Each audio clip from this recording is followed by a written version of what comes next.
This next African man carrying two hedgehogs in one side and the other side carrying a rabbit reminds us how deeply rooted and how deeply adopted to the environment the ancient Egyptians were, a fact that cannot be denied. If we look at his skin color, we can tell that he is not this reddish color that is often advertised by the people. He holds a dark brown color.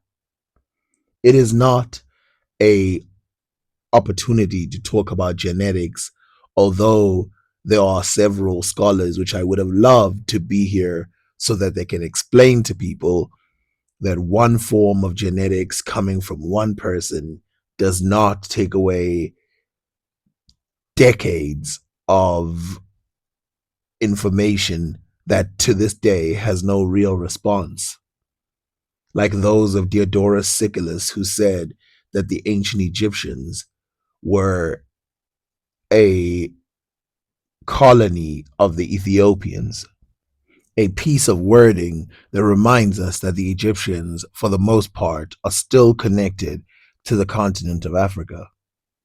Again, it is not a small point, but one of the things that does confuse me is how much focus is given to the pharaohs.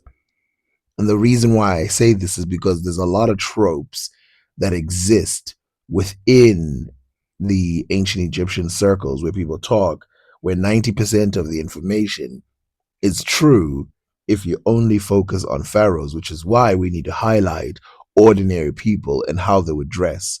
So, as you can see with pharaohs and gods, there is this thing that they call the false beard, which I think a lot of people can recognize this as easily an African beard. But I've asked it before. Okay, it's a false beard, but who just creates a false beard based on nothing? Clearly, the beard is mimicking actual beards of actual people who existed in real life, and it's probably symbolic of something deeper, which is why the person has it. Again, this is not a fairly typical beard that you would see in the Asian areas. And I think a lot of the blame that is being used for the similarities of the African appearance within the Egyptians is that it's such simple drawings that the people themselves tend to, or Africans are throwing a certain look to something that is vague, but that image was not vague. If you take something specific, like this Greek over here, I would never sit here and say that this person would probably not look like a Greek person today. I mean, the hair is ridiculous.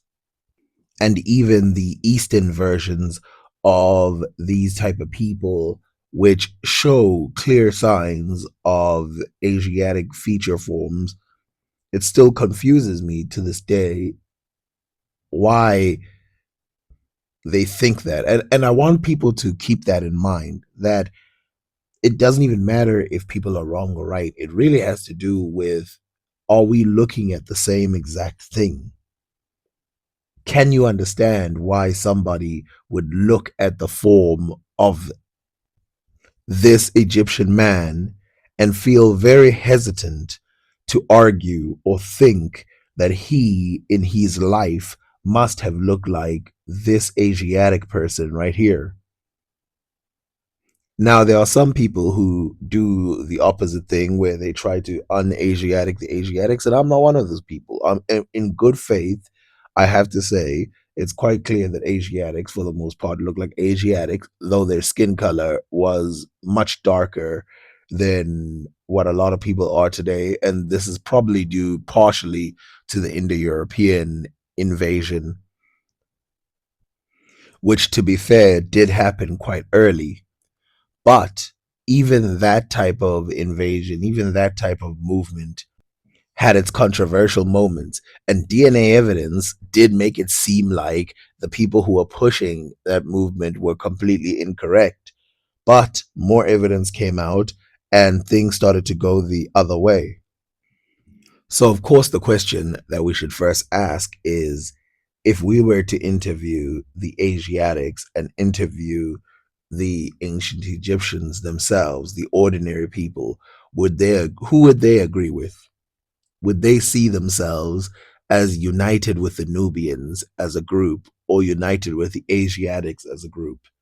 And I think there is no contest. I think there is no competition to whom they believe that their close neighbor is, the people that they consider themselves united in history. And of course, the Asiatics, we also have their answers.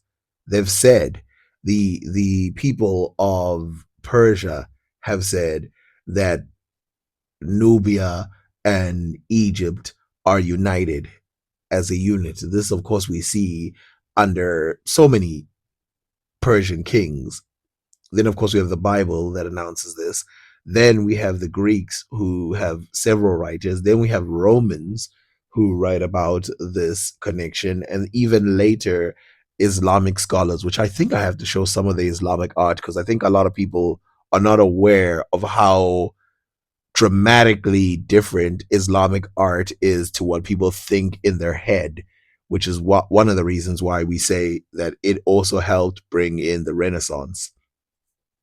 Now, speaking of art, you can see here the change from this type of statue to this type of statue in the world.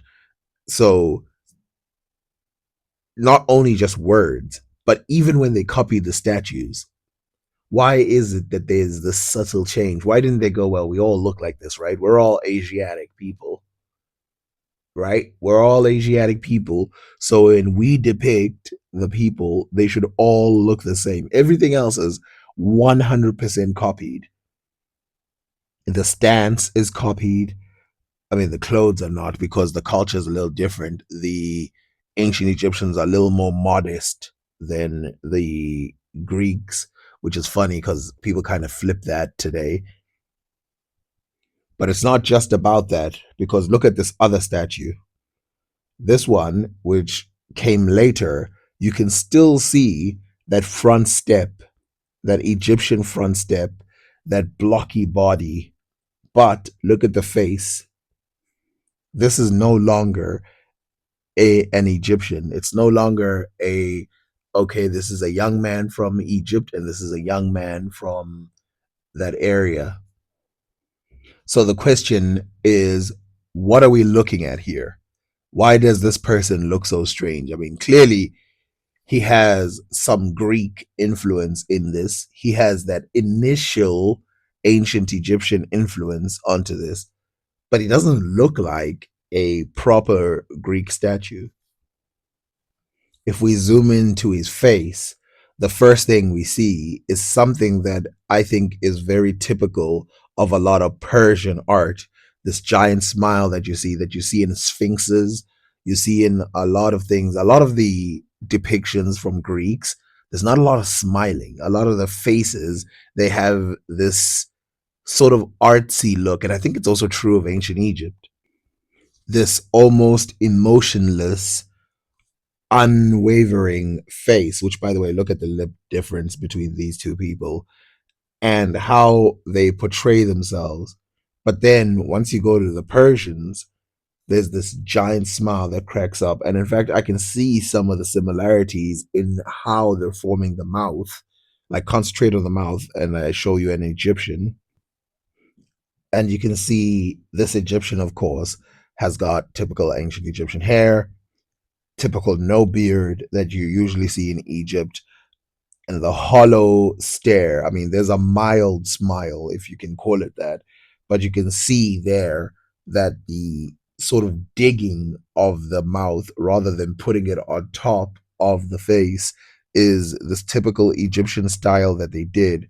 But you can see by how they portray it that the lips of the Egyptian are much thicker and fuller than the other person, the Persian, who almost 100%. This feels like the Persian person almost feels like the person is fleshy and awake, that he would start talking at any moment, not to get too carried away with the art.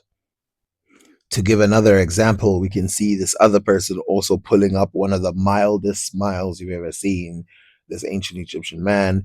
These, again, go as far back as 2000 BC. This person is 1800 BC, the Egyptian, and the Persian is much closer to us than you can believe, around 500 BC. Now, the world is a circle for a reason, and that's because ideas, when they go around, they go around. And some ideas that started in Egypt ended up in Egypt again, but with the newer adoptions to the people. And you can see again when it returns that the people have now adopted a lot of the Persian influences, including these smiley faces. So, are you guys ready to play a game? So, let's start off by showing an Egyptian. So, this person is a Greek Egyptian depiction of the modern or somewhere in 200 AD depiction of a Greek person being depicted in an Egyptian slash Persian way. You can see now this introduction of the smile. Now, for anyone who considers themselves smart, you might feel slightly insulted by anyone who effectively says that these two people come from the same stock. This is a 2500 BC image of an ancient Egyptian woman.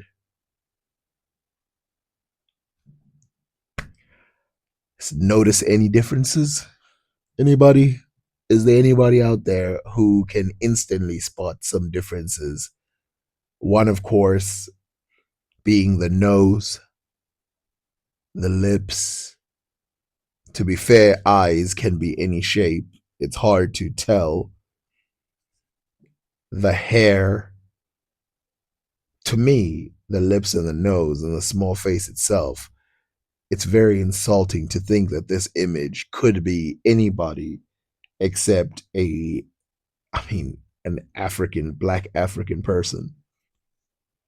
And I'm not using any different bias than what made me say that the previous Greek and the previous Persian were what they were. I could tell just by looking at them that they mimicked the people who still live in those places today. And it's not a purely forward facing thing that matters. I mean, if we look from the side, firstly, one of my favorite dogs in the world, the Basenji, mainly because it comes from Congo, and you can see it inside of ancient Egypt, which again, question people.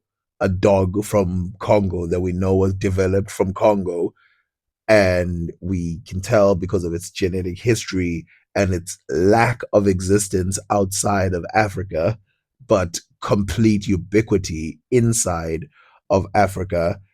And then when we go and look into the historical records, we can see the Basenji clearly on display here in the ancient Egyptian reliefs. And this tells you how old the Basenji is. This is from a funeral relief or a monastery, whatever you want to call it, in ancient Egypt. And it's from 2400 BC. Now, notice the man walking behind him. Again, very obvious features, very obvious what you are looking at. Now, I did not make the original video that I made today just for giggles. I did want to mention that the religion of the ancient Egyptians, I think, is a little bit disrespected in some of the ancient Egyptian videos that I've seen because they do not mention a lot of the time the things that the ancient Egyptians would care about. If you've ever read any real historical documents written directly by the ancient Egyptians themselves, that it oozes religion, it oozes nature, it oozes animals, it oozes all of that. And of course, this beautiful depiction of hedgehogs here is not the only one. So, hedgehogs resemble three things. And of course, some of them are going to seem so simple when I say them, which is one is rebirth because they get into this circle and then they jut out right? Which is something that hedgehogs you see. So it's like rebirth. The second thing they symbolize, and this is because these people saw this, was protection. Because, of course, when they fold themselves into a ball, they become a fairly protective thing. And then they also symbolize afterlife, which is pretty beautiful if you think about it. When I first ran into images of ancient Egypt when I was younger, I would have never guessed the amount of images that they had, so subtle in their way. I mean, they just draw something and move on. I mean, the person who draws it seems to put a lot of effort into it, but when it's finally done, when it's made, when it's created, you look at it and you go, that looks like something that is familiar to us today. And without the symbolism, I mean, there are some with symbolism. And so it makes you think, what then gives us the audacity to claim that a lot of the depictions of the humans, I mean, including the dark skin and everything, is just symbolism? The beards are just symbolism. Everything is symbolism. What gives us that impression? Who would make us think of such a thing when in real life we can tell that these people are great artists? And of course, again, let's go back to the religious aspect of it, because there are little more pictures that I want to show of hedgehogs in ancient Egypt. And I mentioned that they themselves resemble several things because the ancient Egyptians were animists, like any other group of people in Africa. Let's start with a symbolic representation. As you can see here, this is a hedgehog which has turned into a ball. I mean, obviously, the person who did this must have gotten a hedgehog that was in a bowl, picked it up, and looked at it, because this is what it would have looked like from the bottom. This is not really something you can come up with from your imagination, but it's actually awesome that the person has put it in this way. Now, one of the images that I'd seen, I mean, the person who said this to me was a scammer, was something similar to this, and they tried to claim that this hedgehog was the Earth, and they tried to claim that this proves that ancient Egyptians believed in a spherical Earth, but this is not true. To sort of rescale exactly what we are looking at, here is another depiction of a hedgehog. This hedgehog is in captivity, and again, it is being carried, and I do not believe it is going to be eaten rather than kept as a pet. Another point, obviously, about this is how ancient Egyptians and other Africans preserved a lot of the animals that they captured. I mean, remember in the Kingdom of Congo when the Portuguese person talked about it, he said the pets that exist in this area, even though the elephant is not ridden in the Kingdom of Congo, the pets in this area range from some of the weirdest wild animals that would never be kept as pets in Europe, at least not by the ordinary person. And then he mentioned that the reason for this was because of their religious fervor for animals, and because they had this level of, or this taste in religion, they had an opportunity and a reality of taming these animals. But again, he said, um, an an animal that could be ridden was a zebra, but they didn't in the Kingdom of Congo. This hedgehog is made of ceramic, and again, the number of hedgehogs that have been portrayed in ancient Egypt does tell us that they took this hedgehog very seriously.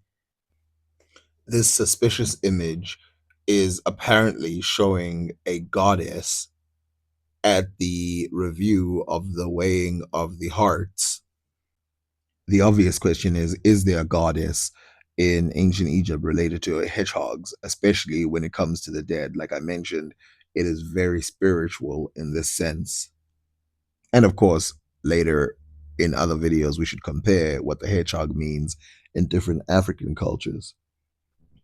This is an image of a goddess who is related to the hedgehog goddess. And you can see atop her head, there is a hedgehog. Her name is Abaset. Abaset, of course, is an ancient Egyptian goddess. Of course, we know that this is an attempt to personify, as the ancient Egyptians did with almost all animals that they venerated. But it seems like Abaset was only not a later creation, but a creation to match the religion, because in most of the depictions, the hedgehog is portrayed as a hedgehog itself. If we read this uh, article from Julia Claire Francis Hamilton from 2022 February on the hedgehogs, we can see what reality existed within hedgehogs and ancient Egypt. And I know I'm saying the word hedgehog in this way where it's hedgehog, but we say hedgehog in South Africa. So, as we can read, hedgehogs held a special place in ancient Egyptian life. Like many other desert and marsh dwelling animals, their natural defensive qualities were admired by the ancient Egyptians, and their no bodily parts, notably their hardened spines, were used as ingredients in medico magical prescriptions. This is actually why I go and check what the experts say before I go and make a video, because I did forget that part, and I think that is actually in one of the medical documents in ancient Egypt, which is one of the most unknown documents. People know all about the Book of the Dead, but they don't know a lot about the medical books, which are, in my opinion, more on the point or on the nose about the religion of the ancient Egyptians and what they thought about reality. In the tomb relief of the late 3rd millennium BC, hedgehogs are represented being carried alive by offering bearers or as background participants in the desert hunting scenes. So that's why I was saying that guy is not going to eat that hedgehog. As you can see, the very sacred animal. If you looked at it from that point of view, you could think that that was going to be the meal for the day. In later periods of ancient Egyptian history, rattles, small unguents, vessels, and scaraboid amulets were made in their shape, all of which are presumed to have had apotropaic purposes. That's a new word for me, apotropaic. Apparently, it means to ward off evil spirits. Okay, well, that's good. Seems obvious now when you think about it. I mean, why wouldn't the ancient Egyptians use a hedgehog, which is naturally defending itself? You can see the symbolism being taken seriously here. The hedgehog defends itself, so you take some stuff from the hedgehog and you defend yourself. You can see how it's so simple. The lion, it attacks, so you take a bit of the claws from the lion. The snake that slithers around. I mean, well, we'll get back to that, but it has to do with Apep. That's the negative version, and then it has to do with so many other deities that exist. But let's go back to the hedgehog. So, continuing to read, a particular votive object of the Old Kingdom, 2686 to 2181 BCE, is a palm sized model boat with a prow in the shape of a hedgehog head, which has been discovered at the site throughout Egypt. This is the depiction of the hedgehog boat. And of course, you can see the ancient Egyptians here, who are portrayed in some of the darkest colors you've ever seen in the world. The hair, typically African. But if you go to the hedgehog right at the bottom, if you can't see it, let's zoom in. Makes sense, of course, that they would put a hedgehog in that area because it brings forth the protection. I guess in some way, maybe mentally, they might think this. The boat itself, if it was going to run into danger, would fold up and protect the people, maybe in a spiritual way, which has been discovered at the site throughout Egypt. A similar representation of this motif is the so called hennet boat from the word hennet, with a hedgehog head at the prow facing inwards, which is found in the late kingdom art. This article reassesses the role of hedgehogs as protective or apatriopic entities and their association with boats, considering how ancient Egyptians understood their ecology and their predation of snakes, scorpions, and similar stinging creatures. An updated list is provided of known representations of hedgehog head boats, including petroglyphs and as yet unpublished examples from the Tomb of Giza and Saqqara.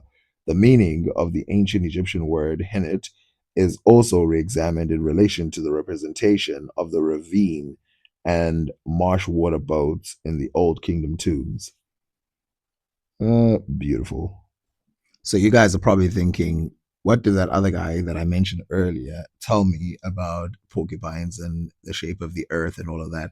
Well, firstly, let's first look at something. So you can see here that the word hedgehog is this, which can be transliterated into the same as this. And so, in my video that I was going to make about the defense of the ancient Egyptians and how they could have possibly known that the earth was round, was that they had this version of the depiction of the earth, which is made out of a boat. By the way, remember the earth in ancient Egypt is can be depicted as a boat, this boat like shape, and because there is a hedgehog version of it, there is one where it folds up and they see it as that. And then the person said, from the close point of view, they would see it as the open boat. And from the close, well, far away point of view from space, you would see it as a ball, as you would see if you were, standing outside of a hedgehog. But obviously, this is nonsense. And I mean, I could throw you all kinds of ideas and theories that I've heard over the years of people claiming that ancient Egyptians knew about this sphere of the earth, but those would be in the same category as where I just put this one. The names of boats in ancient Egypt vary so greatly from one another, and the Hennet boat, which is associated with the hedgehog, is probably named this because of the hedgehog and has nothing to do with folding up or anything like that. But it is associated with protection. This boat will serve as protection. And again, I mean, a lot of art historians and other religious historians have said this before. We have to take away what we have in our brain, our Western point of view, where we see symbols as not literal. Whereas in ancient times, a lot of symbols are literally the thing. So when you put a hedgehog on your boat, you've literally created protection for yourself. Not a spiritual realm, not none of that. Literally, that's what they believe. In the same way that, today people believe all kinds of stuff. Now, obviously, in Africa, the hedgehog would also be associated with protection, although in Zulu culture, it's associated with good luck more than protection. But it's used in medicine as well within Zulu culture, Congo, and all these other places as well. They use it as medicine. This is probably a coincidence, as a lot of animals are used in medicine in Africa. Thanks for watching.